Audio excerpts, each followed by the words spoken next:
अजिंक्य खोतकर साहेब, दादाजी भुसे साहेब मंचावर उपस्थित, खरं म्हणजे खूप वेळ झाला आहे. मी सगळ्यांच्या उपस्थितीची अत्यंत सन्मानाने दखल घेते. सर्व महायुतीचे सर्व पक्षीय सन्माननीय पदाधिकारी, सर्व माझ्या महिला भगिनी, महिलांचा सन्मान हा महायुतीचा सन्मान असतो. या सगळ्या महिला भगिनींचीही मी या ठिकाणी अत्यंत सन्मानाने दखल घेते.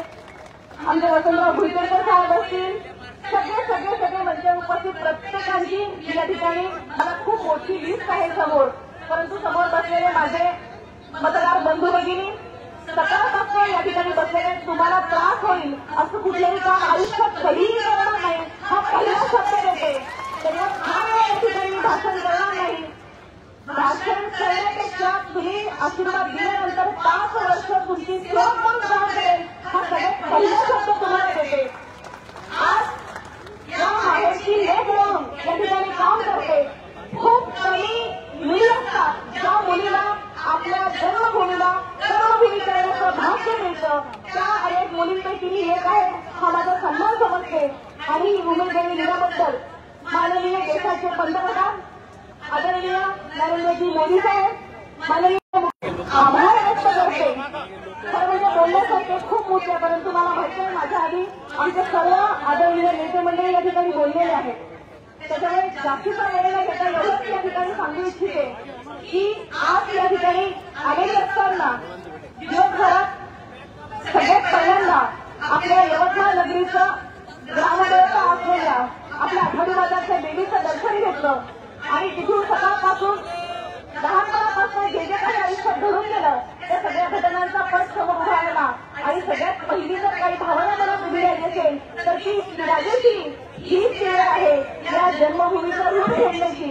आणि आजही या लोकसभेची उमेदवार म्हणून जर तुमच्यासमोर उभी आहे तर या जन्मभूमीचं ऋण फेडण्याची भावना मनात घेऊन मी तुम्हाला सगळ्यांसमोर उभी आहे.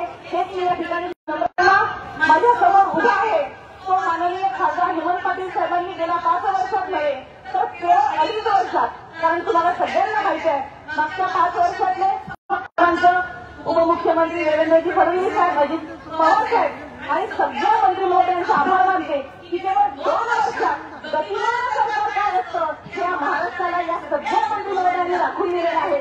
2 वर्षात जर एवढा मोठा गतिमान कारभार करू शकतात तर विचार करा येणाऱ्या 5 वर्षात हाती पुनश्च एकदा सत्ता दिली तर पुण्याने एकदा नव्याने दमदार कामगिरी करायला ही सगळी मंडळी सज्ज होती.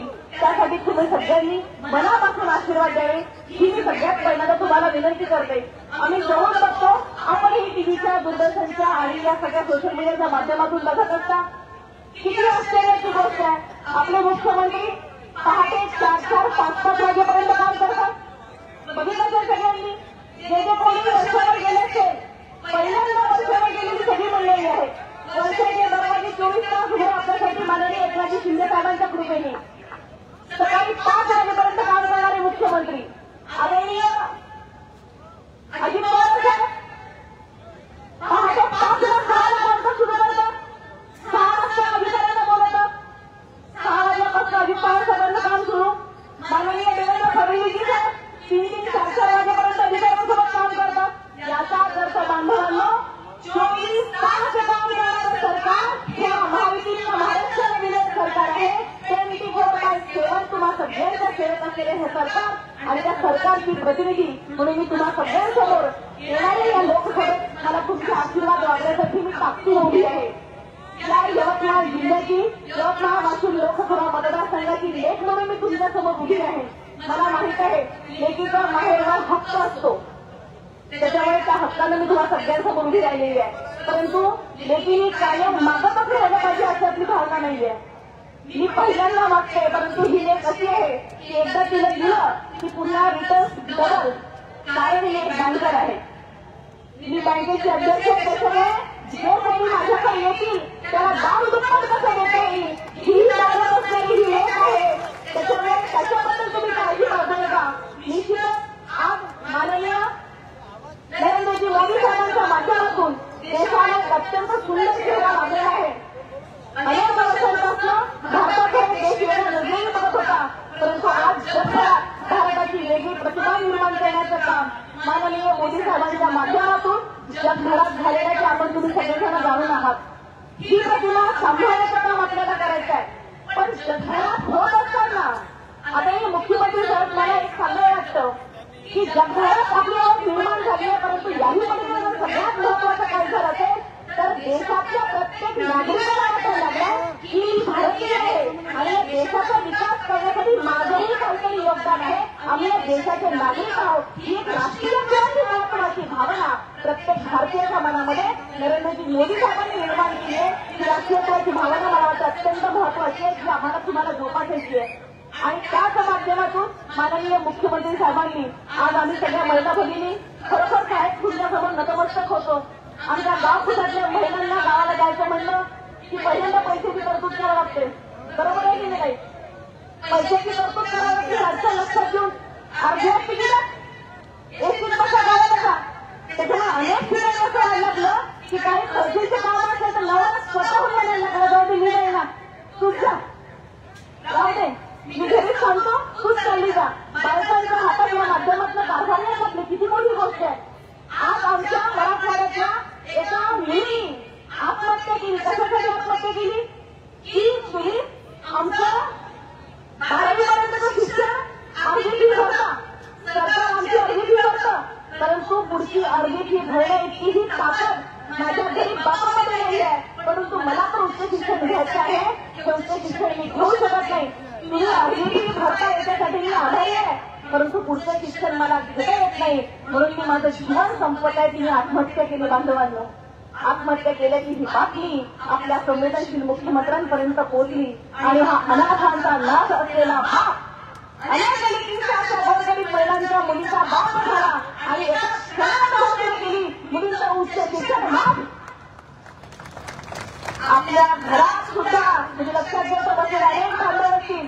आपल्या घरात सुद्धा मदन भाऊ मुलगा एक मुलगी असेल तर आपण म्हणतो मुलाला शिकव, मुलीला शिकवलं नाही शिकवलं तर काय करायचं दुसऱ्याच्या घरी शिकायला जायची. आणि हे महाराष्ट्राचे मुख्यमंत्री विचार करतात माझ्या महाराष्ट्रातल्या प्रत्येक मुलीला शिक्षणाचा अधिकार आहे, ती शिकली पाहिजे आणि यासाठी एका झटक्यात निर्णय घेऊन टाकतात. नवीन निर्णय घेत नाही, तो प्रत्यक्षात अंमलात आणतात. ज्याला म्हणतात बाप माणूस. आता बाप माणूस आपल्याला मुख्यमंत्र्यांच्या रूपात मिळालाय ही आपल्याला अत्यंत अभिमानाची बाब आहे.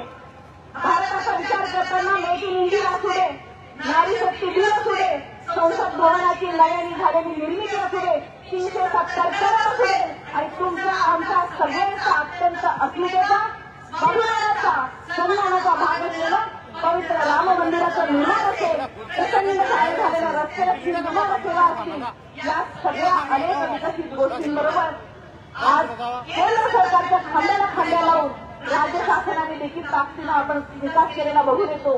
आणि या विकासामध्ये मुलींसाठी जो मोफत शिक्षण आहे, 1 रुपये पीक विमा, 1 रुपये पीक विमा असेल, आनंदाचा सुद्धा असू दे, माझे वडील आदरणीय बाबासाहेब झाले महाराष्ट्र राज्याचे पोलीस पाटील संघटनेचे संस्थापक अध्यक्ष होते. म्हणजे मी अत्यंत लहान असताना बाबांच्या विरोध बघायची. महाराष्ट्रभरातलं पोलीस पाटील येत आहे. महाराष्ट्रभरातलं पोलीस पाटील पांढरे खास कपडे घातलेले निसर्गात का मारत कडक टोप्या घालून मोठे मोठे दिवस घालायचे आणि तेव्हा त्यांनी याचं मानधन 500 रुपये. बाबांनी काय लढा विधानसभेत मोर्चे अनेक आंदोलन झाले, परंतु तो संघर्ष अनेक काळ टिकला, परंतु कुठल्याही शासनाने तो मानधन वाढवत गेला नाही. वाढवत गेला कितपर्यंत गेला तुम्हाला सगळ्यांना माहित आहे. परंतु सन्मान कशाला करायचा असतो तो आपल्या सरकारने दाखवून दिलं आणि केवळ मानाचे भुकेले असलेले नाही तर तेवढं मानधन सुद्धा पोलीस पाटलांना दिलं पाहिजे. तर आपल्या सरकारने तब्बल 15,000 मानधन या सगळ्या पोलीस पाटलांचं करून टाकलं. मानासोबत मानधनही मिळालं पाहिजे ही भावना असलेलं आपलं हे सरकार आहे.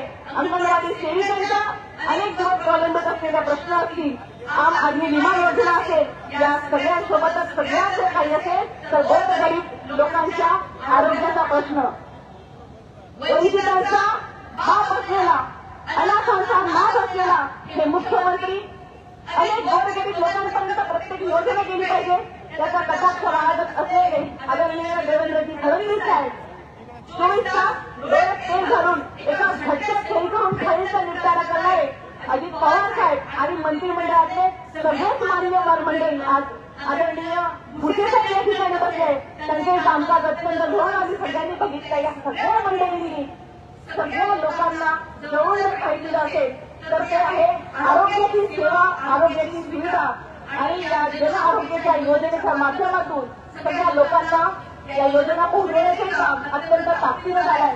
आणि यावरही सगळ्यात सरस म्हणजे काय, मला जर काही आवडत असेल तर आपण राबवलेला शासन आपला दारी गोरगरिबांची सगळी फसवणूक थांबवण्याचं काम शासन आपल्या दारी उपक्रमानं केलेलं आहे. अधिक वेळ न घेता मी निश्चितच या येणाऱ्या निवडणुकीमध्ये या लोकसभेचा चेहरा बदलून टाकण्याचं अभिवचन तुम्हाला सगळ्यांना देते. कारण माझ्यासमोर विकासाची प्रिंट आहे ते माझे पती खासदार हेमंत पाटील साहेब यांनी हिंगोली लोकसभेमध्ये ज्या पद्धतीने काम केलं, पहिलीचं खूप मोठं काम त्या ठिकाणी संशोधन केंद्र उभं राहिलं.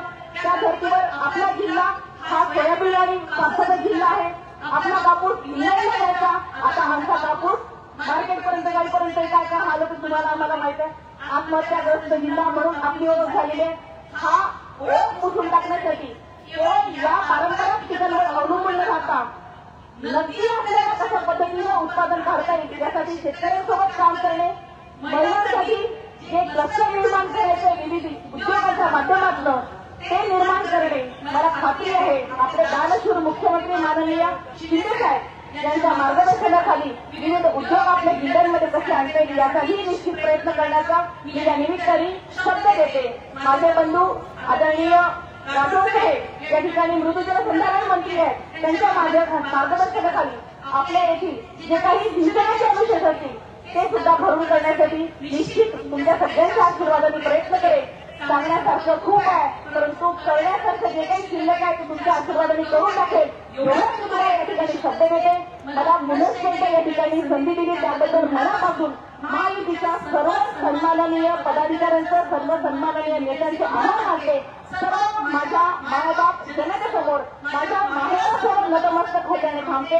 जय हिंद, जय महाराष्ट्र, जय भारत.